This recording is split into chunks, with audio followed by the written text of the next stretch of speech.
Hello नमस्ते दोस्तों, मेरा नाम है कन्हैया विश्वकर्मा और आप सभी का स्वागत करता हूं आपके ही चैनल टेक्निकल अचीवमेंट में। दोस्तों, सबसे पहले बोर्ड में लिखा क्या है उसको समझते हैं। लिखा हुआ है thread chart 3/4 ratio inch and metric. ठीक है, अब क्या है, सबसे पहले आपके देखिए डिस्प्ले में एक शो हो रहा है थ्रेड चार्ट, उसको ध्यान से देखिए। ये जो थ्रेड चार्ट है एक सीबेक कंपनी का है और इस लेथ मशीन का जो गियर रेशियो है वो 3/4 है और इसका जो लीड स्क्रू है वो है 4 TPI, गियर रेशियो 3/4 है। अब क्या है, ये हर तीसरे में से एक व्यक्ति का क्वेश्चन होता है कि सर 3/4 रेशियो का जो गियर होता है वो कैसे निकाले थ्रेड काटते समय। दूसरा क्वेश्चन ये भी होता है कि सर जो चार्ट में जो गियर दिया हुआ है क्या केवल उसी से थ्रेड कट सकता है या फिर कोई भी गियर हम लोग निकाल सकते हैं, उसका भी आंसर आपको मिलेगा। सबसे पहले हम लोग क्या करेंगे, सबसे पहले देखिए इंच वाला थ्रेड चार्ट को ध्यान से देख लीजिए। इसमें से कोई भी दो एग्जांपल मैं आपको दूंगा, दोनों एग्जांपल से आप लोग समझ जाएंगे कि क्या हो सकता है और कैसे हो सकता है। सबसे पहले जो फर्स्ट नंबर में दिया हुआ है 2 TPI, ठीक है, गियर का लीड स्क्रू कितना है 4 TPI। अब देखिए जो इस साइड में दिया हुआ है ना, लेफ्ट हैंड साइड में, वो TPI में दिया हुआ है। उसके बाद में जो आप देख रहे हैं ABCD, वो ABCD क्या है, गियर है। A B, इसमें एक छोटा सा लगा हुआ है, ये देखिए ये C, और इसमें जो ये लगा हुआ है ये D। गियर कुछ इस तरीका से लगेगा। तो ये ABCD जो दिया हुआ है ना, वो गियर के लिए ही दिया हुआ है कि इस तरीका से आपका गियर लगाना है इतना TPI में। ठीक है, तो सबसे फर्स्ट क्या है 2 TPI। 2 TPI हम लोग को काटना है, तो गियर कितना का लगाएंगे।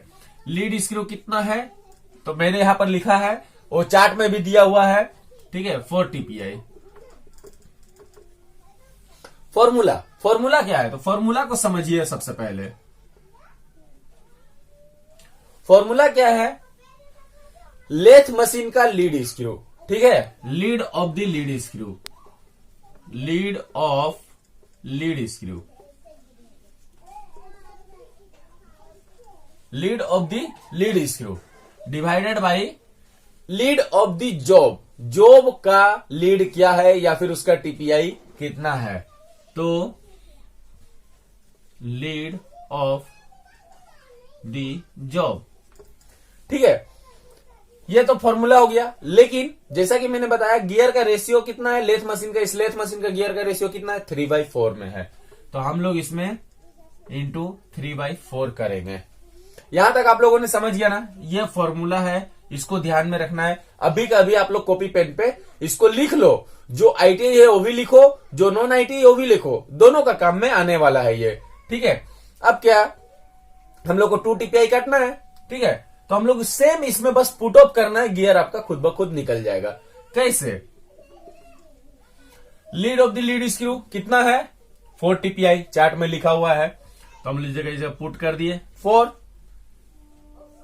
Lead of the job, job का लीड कितना है, तो हम लोग को कितना काटना है 2 TPI काटना है, तो यहां पर लिख दिए 2 इंटू लेथ मशीन का गियर रेशियो कितना है 3/4।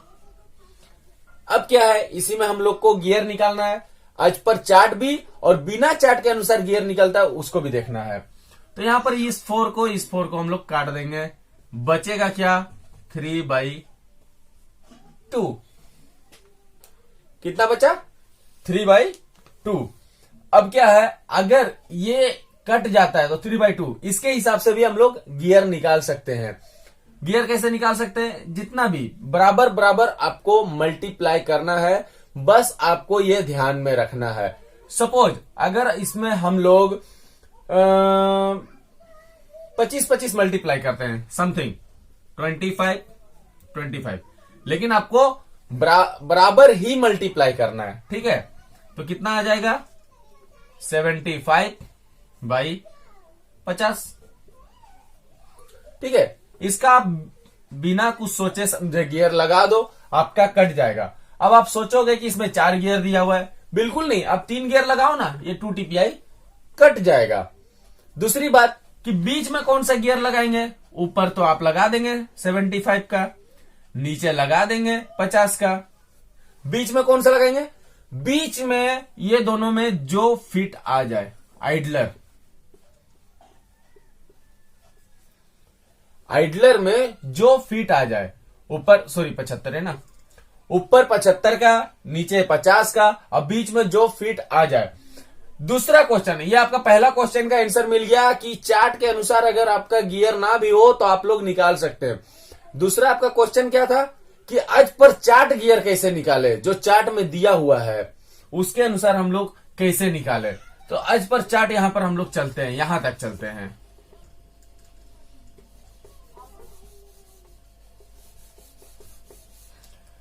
आज पर चार्ट है, ठीक है, 4 है। अब क्या है, चार्ट में कितना कितना का गियर दिया हुआ है, सबसे पहले उसको देखिए तो आप लोग को समझ में आ जाएगा। चार्ट में गियर कितना का दिया है, 60 और 40 का। हमको निकालना कितना है, 60 और 40 का। तो कैसे निकालेंगे, अब यहां पर देखिए, ये कितना हो गया 12, 4/3 12, और ये कितना हो गया 8। जैसा कि मैंने बताया ऊपर ऊपर सेम मल्टीप्लाई करना है ना, तो ऊपर ऊपर हम लोग सेम मल्टीप्लाई करेंगे। 12 5 5, ये हो गया 60/40। चार्ट में सेम दिया हुआ है 60/40। मेरे फेसबुक पेज पे मैं चार्ट को अपलोड कर दूंगा, वहां से आप लोग देख लीजिएगा चार्ट को, वहां से आपको मिल जाएगा ये मशीन का थ्रेड चार्ट, ठीक है। अब क्या है, ये जो है ये चार्ट में दिया हुआ है, लेकिन जरूरी नहीं कि यही गियर आप लगाएं। आपके कैलकुलेशन से जो अच्छा सा गियर निकल जाए उसको आप लगा लीजिए, ठीक है। ये समझ में आ गया। दूसरा मैं 1 इंच का एग्जांपल लेता हूं आप लोगों को समझाने के लिए, और उसका कितना है, तो चार्ट में उसका दिया हुआ है, चार्ट में कितना दिया हुआ है 11 TPI, ठीक है। हम लोग अभी 11 TPI का देखते हैं। 11 TPI में क्या है, तो यहां पर lead of the lead screw कितना है 4 है, divided by lead of the job कितना है, तो 11 TPI है, ठीक है। वीडियो थोड़ा लंबा होगा लेकिन आपको ध्यान से समझना है। दूसरा 3/4 रेशियो जो हम लोग का है। अब क्या है, यहां पर समझने वाला चीज है, अगर ये 4 कट गया, कितना बचा 3/11। ऊपर नीचे बराबर बराबर आपको मल्टीप्लाई करना है, जैसे मैंने बताया। तो हम लोग कितना कितना मल्टीप्लाई करेंगे, सपोज हम लोग 10 मल्टीप्लाई करते हैं, तो हम लोग का कितना आ जाएगा 30/110। इतना का गियर लगाइए, कोई प्रॉब्लम नहीं है, ओके है। लेकिन सोचने वाली बात यह है कि क्या ये खींच पाएगा, क्या ये 30 का गियर इतना बड़ा गियर को खींच पाएगा, क्योंकि ऊपर तो आप लगा देंगे 30 का, नीचे लगा देंगे 110 का, बीच में कोई भी आप लगा देंगे 8 पर फिट। लेकिन क्या ये 30 का जो गियर है ये 110 का गियर को लोड ले पाएगा, खींच पाएगा, नहीं, प्रॉब्लम हो सकता है ना। तो इसको हम लोग बैलेंस करेंगे। बैलेंस कैसे, चलिए आज पर चार्ट में जो गियर है उसके अनुसार हम लोग निकाल के देखते हैं। तो चार्ट में कितना कितना है, 30 है, 55 है, 50 है और 100 है। चार्ट के अनुसार, चार्ट में आप देख लीजिएगा, मैंने बताया ना फेसबुक पेज पे मैं अपलोड कर दूंगा, वो आपको डिस्क्रिप्शन में फेसबुक पेज का लिंक मिल जाएगा। अब क्या है, तो यहां पर 30/110 आ रहा है। हम लोग इसको ऐसे भी तो लिख सकते हैं, 30/55 × 2 लिख सकते हैं ना, क्योंकि 55 दूना 110। अब क्या है, यहां पर हम लोग ऐसे भी कर सकते हैं, 30/55 × 1/2 कर सकते हैं ना। तो पहला गियर हम लोग का मिल गया 30/55, 30/55 पहला गियर। दूसरा क्या है 1/2, तो यहां पर जो 1/2 है इसमें हम लोग बराबर मल्टीप्लाई करेंगे, तो ऊपर नीचे 50-50 मल्टीप्लाई कर देंगे, तो हम लोग का कितना मिल जाएगा 50/100। तो हम लोग का 4 गियर मिल गया, कौन कौन सा, 30/55 × 50/100। ये 30 कहां लगेगा, ए में लगेगा, किसमें, ए में। 55 किस में लगेगा, बी में लगेगा, ठीक है। 50 किस में लगेगा, सी में लगेगा, और 100 किस में लगेगा, डी में लगेगा।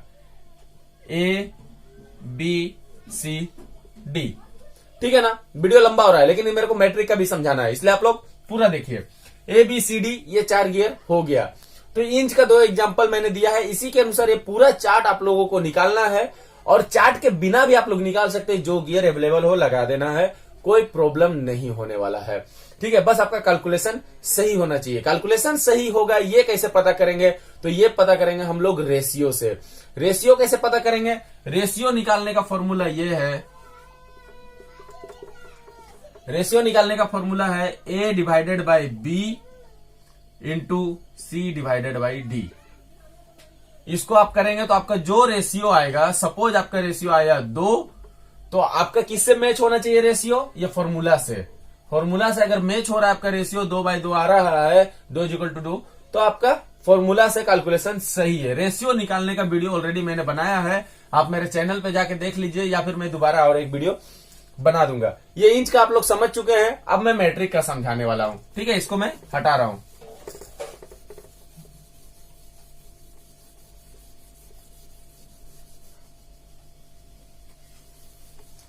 अब चलिए मैट्रिक का समझते हैं। मैट्रिक का सबसे पहले हम लोग पिच में, तो टीपीआई दिया हुआ है 4, गियर रेशियो 3/4 रेशियो। ठीक है, अब क्या है फॉर्मूला? क्या है? सबसे पहले फॉर्मूला देख लेते हैं। फॉर्मूला क्या है? 5PL divided by 127 into 3/4। Formula actually बस इतना ही है। ये 3/4 क्यों आया? क्योंकि स्लेट मशीन का गियर का रेशियो है 3/4। ठीक है, इसी में कंफ्यूजन लोग हो जाते हैं। अब क्या है, सबसे पहले जो सबसे ऊपर दिया हुआ है पिच 1 mm का, उसी को हम लोग निकालने जा रहे हैं कि 1 mm का पिच कैसे कटेगा 3/4 रेशियो में। तो इसमें बस हम लोग को पुटअप कर देना है। पिच कितना है? 1 mm। तो 5 गुना, ये पी क्या है? पिच है 1 इंटू एल क्या है? लीड स्क्रू है। लीड स्क्रू कितना है? 4 डिवाइडेड बाई 127 इंटू 3/4। हम लोग का ये कितना आ जाएगा? 20/127 इंटू 3/4। ठीक है, अब क्या है, यहां पर हम लोग देख लिए 20/127 आ गया। अब यहां पर हम लोग क्या कर सकते हैं कि ये 3 को इधर भी ले सकते हैं, ये 20 को इधर भी ले सकते हैं, ये 4 को इधर भी ले सकते हैं, और ये 127 को इधर भी ले सकते हैं, हम लोग का गियर को बैलेंस करने के लिए। ठीक है, आपस में। लेकिन ये 127 इधर नहीं जाएगा, और ये जो 4 है ये इधर नहीं जाएगा। ये 20 और 3 आपस में इधर उधर हो सकता है, और 127 और 4 आपस में इधर उधर हो सकता है। तो इसको हम लोग इस तरीके से लिख सकते हैं ना, कैसे? अगर इसमें हम लोग ऊपर नीचे बराबर मल्टीप्लाई करें केवल इसमें 10 तो ये कितना हो जाएगा? 20/127 इंटू ये हो जाएगा 30/40 होगा ना। इसको हम लोग ऐसे भी लिख सकते हैं 30/127 इंटू 20/40 लिख सकते हैं ना। अब क्या है, अगर इसको आपस में रिसॉल्व करें तो ये आ जाएगा, कितना आ जाएगा? 20 से 1 में 20, अब 20 दूना 40, 1/2। तो पहला गियर तो आपका हो गया क्या? 30/127 आज पर चार्ट में जो दिया हुआ है। दूसरा कौन सा होगा? तो 30/127, और दूसरा होगा 1/2 इंटू, हम लोग 50-50 ऊपर नीचे मल्टीप्लाई करेंगे, तो दूसरा होगा आपका गियर कितना? 50/100। ए में लगेगा 30, बी में 127, सी में 50 और डी में 100। इसको आप ऐसे भी लगा सकते हैं, कैसे? ए में 50, बी में 100, सी में 30 और डी में 127। ठीक है, ये दोनों आपस में इधर उधर हो सकता है, लेकिन ऊपर नीचे का इधर उधर नहीं जाएगा। ये पहला mm का मैंने बता दिया है। ठीक है, अब दूसरा मैं एक एग्जांपल ले लेता हूं 2.5 mm पिच का। ठीक है, फॉर्मूला सॉरी मैंने मिटा दिया, 5PL डिवाइडेड बाय 127 इंटू 3/4। अभी जो पिच है वो है 2.5 mm। ठीक है, 2.5 mm का पिच है। अब क्या है इसमें, सबसे पहले इसको पुटअप करते हैं। 5 गुना पिच कितना है? 2.5 इंटू लीड स्क्रू कितना है? 4 डिवाइडेड बाय 127 इंटू 3/4। ठीक है, गौर से समझना है, वरना रिपीट करके देखना है, लेकिन समझने की कोशिश करना। अगर इसको पूरा को मल्टीप्लाई करेंगे तो ये कितना आ जाएगा? 50 डिवाइडेड बाय 127 इंटू 3/4। यहां तक समझिए। अब क्या है, यहां तक होने के बाद अगर ये 3 को और ये 4 है, इतना का तो गियर आता नहीं आता है ना, इसमें हम लोग बराबर बराबर मल्टीप्लाई करेंगे। तो सपोज इसमें हम लोग 10 मल्टीप्लाई कर दिए तो कितना हो जाएगा, ये हो जाएगा 50/127, तो ये हो गया इंटू 30/40 हो जाएगा, ये हो जाएगा ना। ये 30 को और 50 को आपस में हम लोग इधर बदल देंगे। कारण क्या बदलने का, आज पर चार्ट, ऐसा कुछ बदलने का जरूरत नहीं है।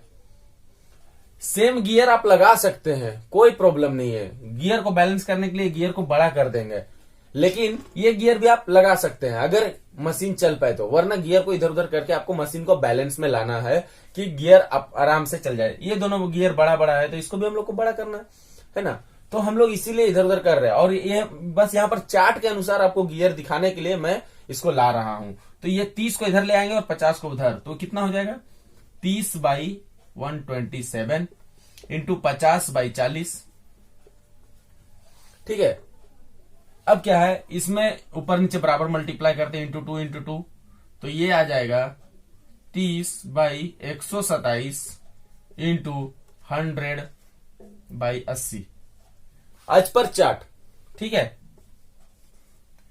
30 को ऊपर लगाना है, 127 को बी में लगाना है, 100 को सी में लगाना है और 80 को डी में लगाना है। या फिर आप ऐसे भी लगा सकते हैं, दूसरा ऑप्शन, 100 को ए में लगाना है, 80 को बी में लगाना है, 30 को सी में लगाना है, 127 को डी में लगाना है, कोई प्रॉब्लम नहीं है। ठीक है, रेशियो सेम आएगा। तो ये दोनों जो मैंने एग्जांपल बताया, आई होप आप लोगों को बिल्कुल समझ में आया होगा। जो न्यू विजिटर्स विजिट किए हैं उनसे मैं रिक्वेस्ट करूंगा कि आप प्लीज चैनल को ना, जी हाँ बिल्कुल, सब्सक्राइब कर दीजिए, जिससे कि न्यू अपडेट्स आपको आपके मोबाइल पे फटाफट मिल जाएंगे। ये जो तरीका है, इससे आप 3/4 रेशियो के गियर आराम से निकाल सकते हैं, चाहे आपके पास थ्रेड चार्ट हो या ना हो। फिर भी अगर कोई प्रॉब्लम आए तो मिस्टर कन्हैया यानी मैं यहां पर बैठा हूं आपका क्वेश्चन का हेल्प करने के लिए। कभी भी मेरे फेसबुक पेज पे आप लोग कमेंट कर लीजिए, ग्रुप में कमेंट कर लीजिए, या फिर जो यूट्यूब का कमेंट बॉक्स है उसमें आप लोग कमेंट कर लीजिए, उसमें आप लोगों को आंसर मिल जाएगा। आई थिंक आप लोगों को वीडियो पसंद आया होगा। चलिए मिलेंगे फिर अगले वीडियोस में, तब तक के लिए अपना ख्याल रखिए। जय हिंद दोस्तों।